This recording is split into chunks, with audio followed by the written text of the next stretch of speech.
रुबानी TV के मोअज़्ज़िज़ दोस्तों, अस्सलामु अलैकुम।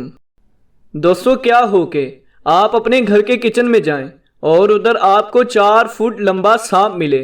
जी हाँ दोस्तों, ऐसी ही कहानी मैं आपको बताता हूँ। ये वाकया 29 जून 2021 को थाईलैंड के एक सूबे सराबोरी के एक गांव में पेश आया, जहां एक औरत रात के वक्त अपने घर के किचन में कुछ लेने के लिए आई। उसने सांप की सिसकियों की आवाज़ सुनी और वो जल्दी से अपने कमरे की तरफ भागी और अपने खामन को बताया, और उस फैमिली ने अपने आप को बचाने के लिए खुद को बाथरूम में बंद कर लिया और एनिमल रेस्क्यू टीम को कॉल करके बुलवाया गया। एनिमल रेस्क्यू टीम की तलाश के बाद पता चला कि सांप फ्रिज के नीचे वाले हिस्से में खुद को ठंडक पहुंचाने के लिए बैठा हुआ है, और उसके बाद उस सांप को रेस्क्यू करके सराबोरी के एक जंगल में छोड़ दिया गया। मुलाहिजा करते हैं सांप की छोटी सी वीडियो पर।